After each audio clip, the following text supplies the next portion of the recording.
imagine, associated with drugs or alcohol. And sometimes you hear stories about people sort of begging on the streets and then going to homes at night. I don't really think it's up to the general public. Very often, in my experience, these people have addiction problems and mental problems. You know, scum of the earth shouldn't be allowed. I think it's up to the government. It's a lifestyle choice. Are they truly homeless, or are they just begging because they're begging? All over the UK, thousands of men and women find themselves in situations where they are forced to live on the streets. Their everyday lives are full of turmoil and a loss of self-worth. These are their stories. Due to domestic violence, I come down to Rio.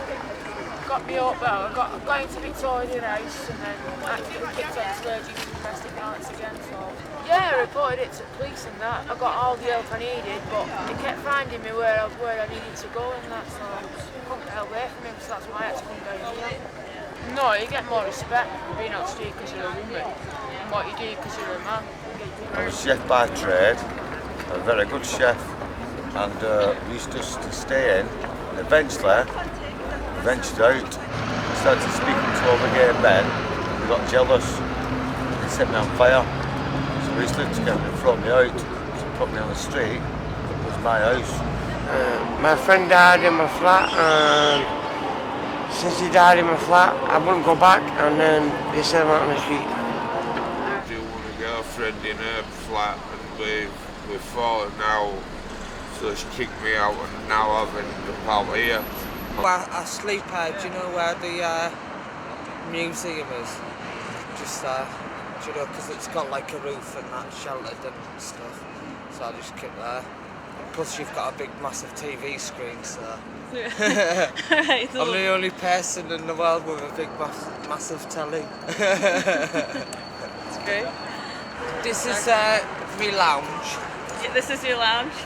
And at the Millennium Square, that's my front room. This is my eater. Yeah. It's nice and warm and that.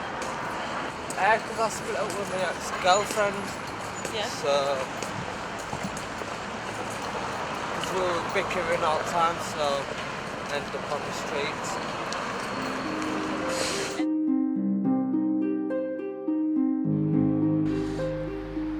Well, all my problems come from alcohol, and eventually just after losing job after job and stuff like that, I ended up coming back from Belgium and going on the streets in London. So, well, basically left the forces after serving 6 years with the armed forces, come out of the forces, and basically there was nothing out there, no help, nothing, and ended up on the streets. Emmaus was founded by Abbé Pierre in 1949. It is a charitable movement that works to give opportunities to the homeless and socially excluded. Emmaus Leeds opened in 2003 and houses 26 formerly homeless men and women. They are known as companions. Their mission is to enable the companions to regain control of their lives and maintain their dignity. one of the day centres I went to in Paddington, I'd heard about Emmaus before, but I'd never came or anything, and I was really didn't want to be sleeping on the streets. And I asked them if they could phone up, and they phoned here on the Thursday, and they said, "Oh, right, we'll do an interview with you over the phone, and then you can come on Monday." And I said, "Look, can I not just come tomorrow, so that I haven't got to sleep on the streets for another weekend?" So I came here on the Friday, and I've been here ever since. Basically, Emmaus is good because when you've not got so many companions here, and not only that, everybody's got a support worker. So if you have problems, you can just go and see one of the staff or your key worker and get the support from there. You've got more support living and working here, and not only that, it gives you more confidence. You come here, you start work, and you're working to help yourself out and also other people. If something comes in, if it's fixable, we'll try to fix it. I mean, we're limited with what we can do, but tables and stuff, we strip them or paint them. We have some guys in there now that they are good at making things, so we can replace pieces and stuff like that. And if it's quick, that's the main thing. Get it into the shop, get it sold, and then that supports the building for us to live here. When I was 15, I got attacked, I got stabbed.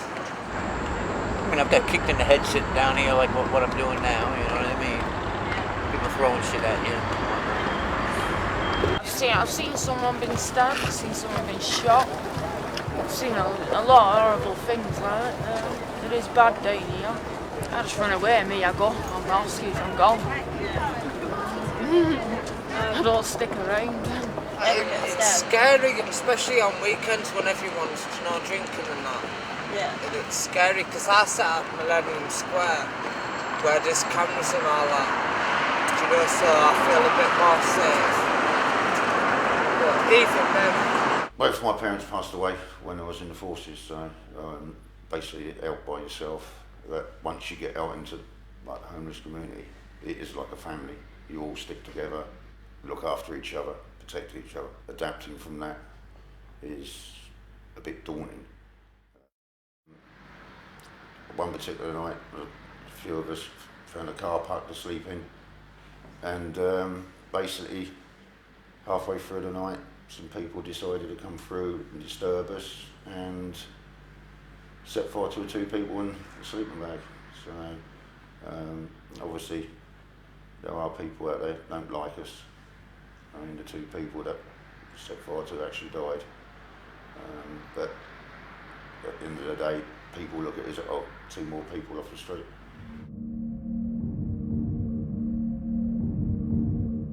So far this year I know 7 or 8 people that have died since Christmas of pneumonia and homeless related problems. Take notice, you know, one day it could be you or it could be your child that's sat here doing what I'm having to do to stay alive. I mean, to me, every day is a fight to survive, and to say it, I'm getting tired, I'm losing all hope. Once I've lost all hope, if I don't wake up tomorrow morning, that's fine by me. Yeah. See, police move you on, see. Yeah.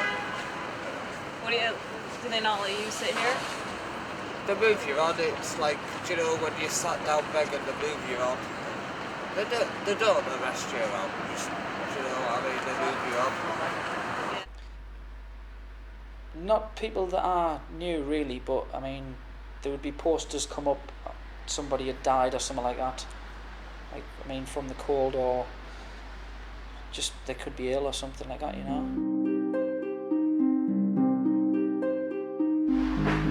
How did you get to be in Belgium? How did you get there? I was working there, yeah. Had a good opportunity over there, but started drinking more over there and just came back.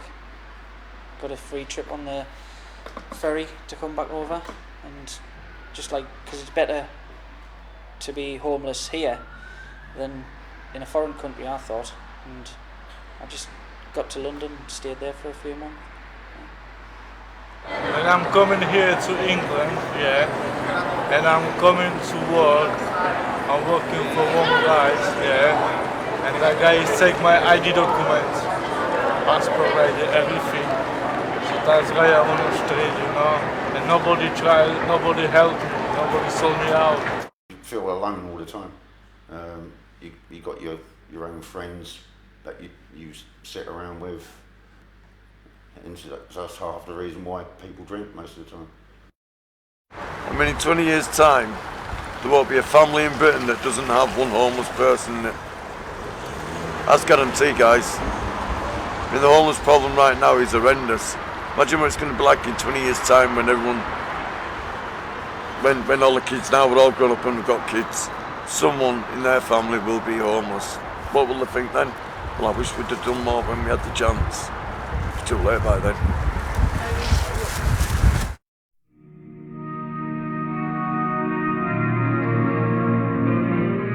I'll go to the crypt and that. Do they help you out there? Yeah, well, I was there for 3 nights, and then because my time's up, I have to wait a couple of days and then go back. So there's a limit, you can only be there for 3 nights and then... It all depends on the situation, because they say I'm not priority needs, so...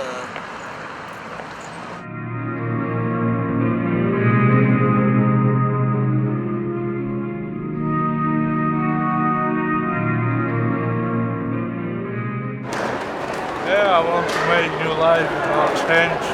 I need to change. I'm trying lots of times. I don't know. It's very hard, It's life, like. They're helping me try and get me on the flat and that. Everyone's helping me, like. So I'm a lot better than what I am.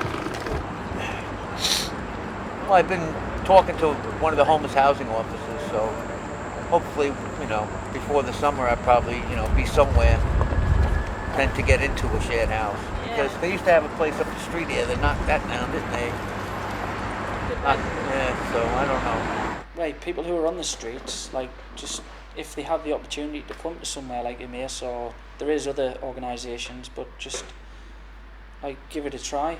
It's better than sleeping outside. I mean, the weather last night was terrible. You could have woke up with snow on you.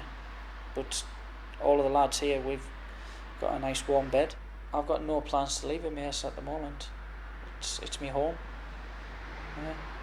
I enjoy the work that we do, and I've got everything I need here. It's basically our chance to give back to like the homeless people of what we've been through. We've all experienced it, being out on the streets or problems and stuff like that. And it's basically our way of turning around and saying, well, hang on a minute, we can do something about this. Which we all do. I mean, it's like a family here as well. Everybody agrees with everything. We have meetings where if we've got something going on, everybody has to agree to it. And basically we just all say yes anyway. Because at the end of the day, it all benefits us. So. Yeah, but if you get some young lads in or something like that, I try to say to them, look, you do not want to be in a place like this when you're my age, you know what I mean? So use what help they give you here and sort yourself out early. Like, do it, like I wish I'd known about something like this 20 years ago. And I mean, you never know, I could be working in a place like this or helping other people, because I've had experience of being on the streets, so it's like we know what we're talking about, the lads who live here, you know. There's one thing I can say, right? Treat people how would you like to be treated yourself. Always do that. No matter what, if you do that, then things aren't too bad. And just think there's always someone worse off than yourself. I've got a friend, plenty that don't. You know, there's a lot of people out there that don't have that. So that's one of the things that actually does keep me going, is the fact that there's someone worse off than me. No. Don't judge them by the cover, basically. I mean, if there's a person on the street, they're there for a reason. They've got a problem. There are some nice people out there, but there's also nasty people. Don't tar us with the same brush as everybody else. We have got problems. We do need help, and if they took the time to talk to you, they'd realise what the problems were. There isn't a lot of support for us, and if people realise what it was for us out there, they'd change their attitude to us. I want a house built of old wood. You could paint it any color you like, just so long as I can live with you. I want a house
just so long as I can live with you.